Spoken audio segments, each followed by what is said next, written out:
Hello gamers, welcome to the video of how this sword might reveal everything. Yes, welcome to a series which I call copium series.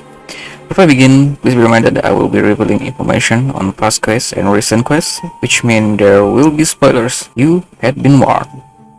Now, with the release of the recent patch in Content 4.2, we came across a new sword, which is Sword of Narzisan Cruz.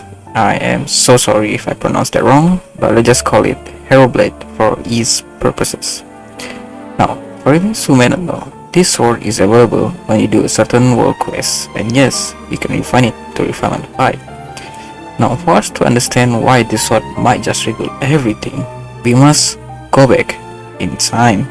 It's rewind time! You all know that for a long time now, the Traveler, our main character, have been using the dual blade in each cutscene since he lost it in the very first cutscene. This is done for lore sake, and might also to avoid debates among players on which sword is better for his cutscene. The other player characters on the other hand, they receive different treatments. Take Seno vs Alhedem for example. They both using a minimum 4-star and of course a 5-star weapon in this cutscene. Not even a 4-star weapon for travelers? Sad face.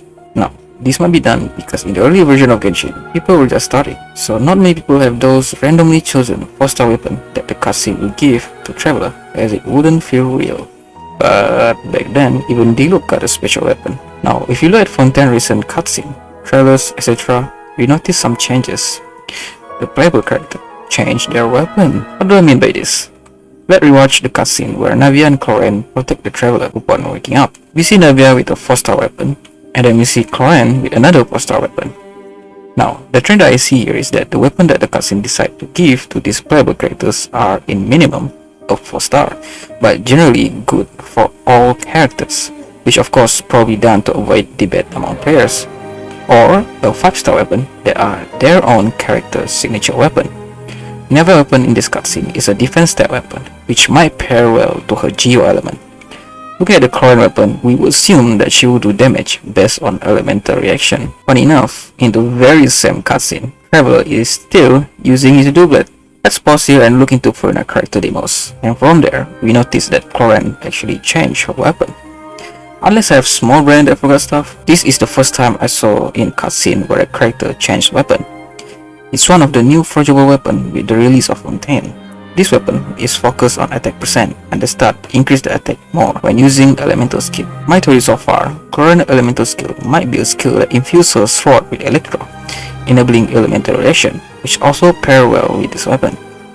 Her gun, probably her burst. I do love it if we're able to use her technique in the cutscene where she blocks all the bullets. Maybe holding her skill will enable this skill, similar to Bedo or Bedo. I'm sorry if I pronounced that wrong as well. Is this copium?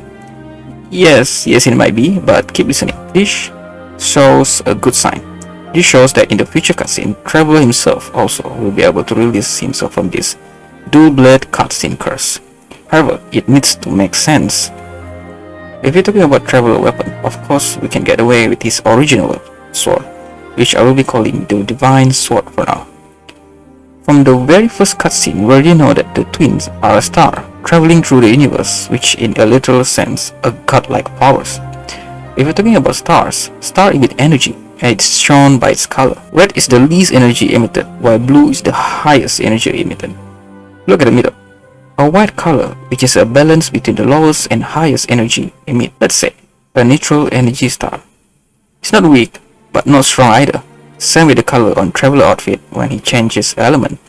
Now, if you just swipe for the sake of the Traveler doesn't control any element yet, which might be true, let's look at another side of the coin and say that the color white does resemble power, and in this context, the power of a star. In the cutscene, the twins are stopped by someone called the Sustainer of Heavenly Principle, and I believe that she was also a literal star powered, and it will make sense soon.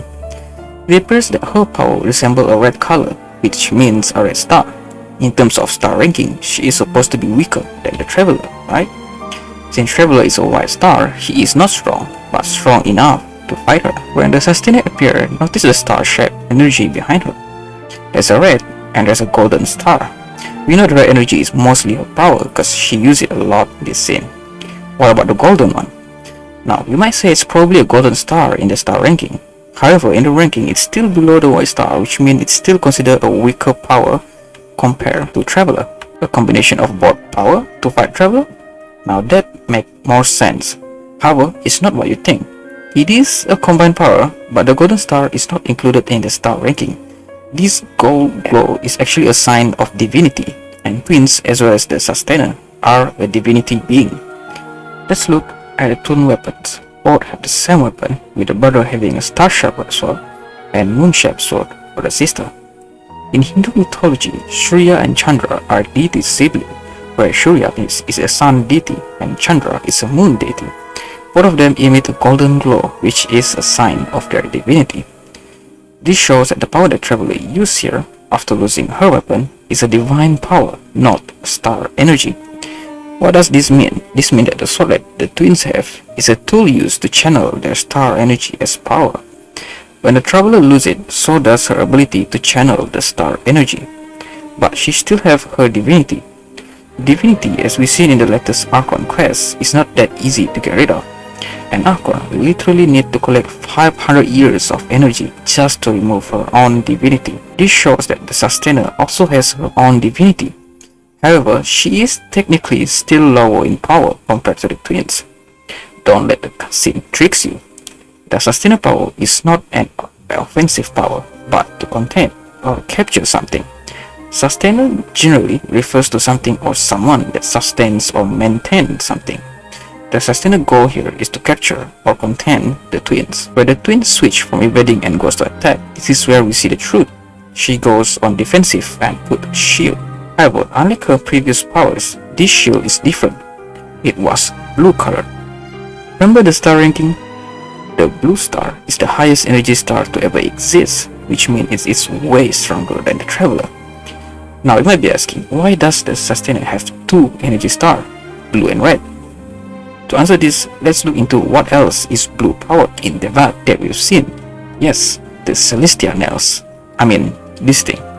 Unless my memory fails me, we still don't have Genshin official name for this. But people seem to call it Celestia Nails. Why? Because it was literally dropped like a nuke from Celestia. Celestia and Heavenly Principles are like the same, Heaven and God, which are highest level than the Sustainer, or at least same level as her. However, due to recent update, I believe Celestia is way powerful than the Sustainer.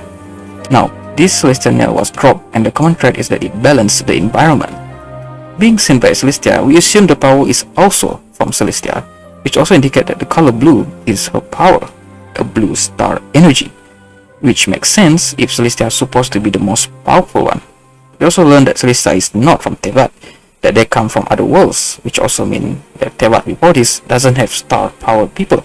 Now, how does the Sustainer have both red and blue star energy? I believe this is some sort of power stealing scheme. If you listen to Neverlet's story, the opera about a lady who's still able to manipulate her mansion even after her death reminded him of current world. Well, seems he knows something we don't. It is true that after the Archon War, Celestia has been in silence even until now. This shows that Celestia actually died, and the Sustainer is taking its place in the throne. Personally, I think the Celestia might still alive, however he or she is being contained by someone, perhaps someone called Sustainer. By doing this, Sustainer would have the authority that she needs by filling the empty throne, and she will be able to manipulate the blue star energy, which is the highest power ever.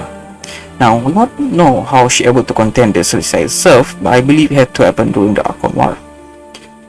Now, with the Celestia power at her disposal, we now realize that she actually is stronger from the start when we met her, but she only revealed it when she needs to defend herself. What does this mean? Could mean multiple things. Could mean she's still unable to fully manipulate the Celestial powers, or she didn't want to reveal to others that she has Celestial powers. Her motive is to keep people think Celestia is still there, while she is actually the one in charge. Quite interesting how Neverlet know this if it's true though. This makes sense that despite her red star power is being weak, she's still able to capture or contain the other twins due to her divinity is stronger than the twins. Obtaining Celestial power means obtaining the highest divinity, which shows why there is a combination of divine power in her attempts to capture the twins. Both of us were captured and our power was sealed. By sealing, we didn't have the divinity anymore, but since divinity is not easy to be removed, it was sealed somewhere, as well as our weapon, which is used to channel our star energy. Now, let's take a pause and see it from the other perspective. What is the opposite of a star? A black hole? An abyss? With the latest conquest, we now know that the power other than the star exists with the introduction of all-devouring narwhal. It's a beast that is not from Tibet, and its power looks something like an abyss. We are then introduced to Skrp, child master, who is easily able to manipulate this power. This is not the first time we've seen this power. We've also seen it when we finally meet our twins again during the quest Sweet Thames Gift. We learn that our twin is some kind of a higher ranking in the Abyss Order. Now, what pattern do we see here? The color purple.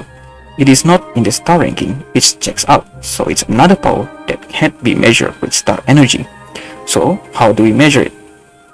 Have you seen Nunya and Ozia?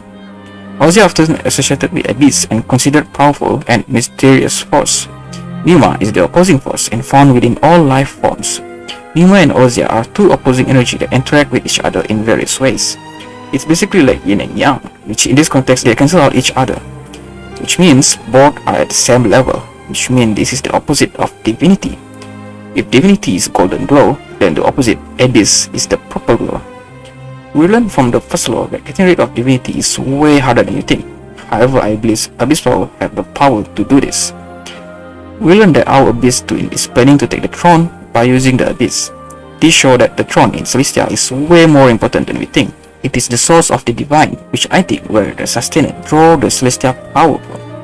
By this, we now know that the Abyss twin is planning to remove Celestia from the throne, or at least their powers. It's unknown if she wants to use the throne or remove Celestia divinity completely. Let's look into the Abyss twin when we finally met him. It appears that he doesn't resonate with any element, maybe due to his grudge against the gods, or maybe he still have the white star energy due to his weapon. He just don't have his divine power, same as us, sealed. However, there is a new thing. He is able to manipulate Abyss power now. It is done through his weapon. We are not certain our Abyss twin want to use this power for the throne. Although he is using Abyss power, his cloth doesn't emit purple light, same as when we using the element. This shows that the Abyss power is not an element, not from Tibet, and able to fight the divine. However, the sword turned to normal, which tells me that it's not a permanent thing. It loses the glow after he uses it. This tells me that the sword is able to resonate with power as strong as Abyss. We as travelers weren't able to do this. Only at least until we get our weapon back. This also shows that the traveler, or at least the Abyss twin, are able to control the Abyss power as he will. Okay, what does this ties with our recent release sword?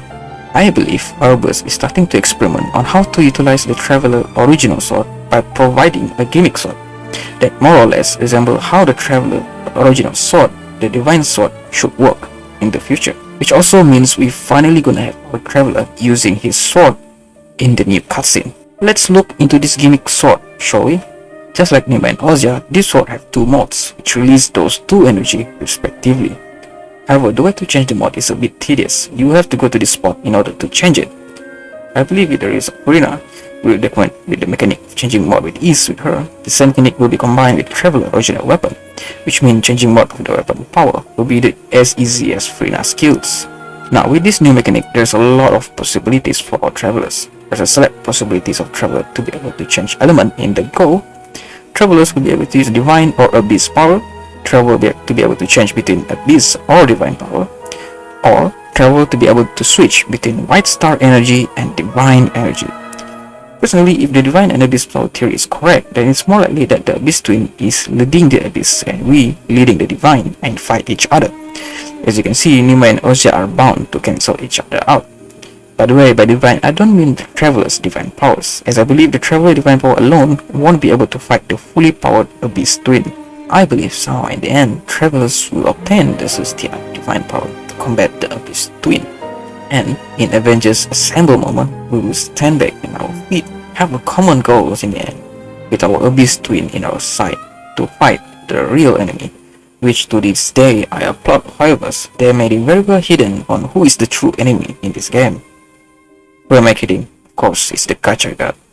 That's the real enemy. That's all for now, folks. I can't talk that long. This video only focuses on the sword anyway. I haven't talked about why the arrogance of mankind claiming or appropriating something without proper justification and authority match with what the Fontaine scene is, and might be the same case that happened in Kenria. The only difference, however, that in Caria, the Celestia actually throw hands and send punishment. However, after what we learned, I think the Caria incident happened mostly due to Sustainer. I didn't see Celestial power, which is supposed to be blue star energy. Instead, it's the Sustainer power, or the theory that Paimon is one of the third entities of Celestia, which ties in the Holy Trinity. First, God the Father, the Sustainer of the universe. Second, God the Son, which is incarnation of God, human form. And God the Holy Spirit, the divinity of the gods. Or the theory that Celestial power comes from a star. This basically means the vision also a star power, just a primitive copy of it, which means some part of Celestia or Archon divinity is there. Which is why our Abyss Twin doesn't resonate with any element, as the Celestia divinity is their enemies. Or the theory of the Fall Legacy, where they use their own to be able to find the elements, or things like Delusion, which resemble the vision, which ties back to Numa and Ozia. Now that's it for my copium theory video today. See you next time.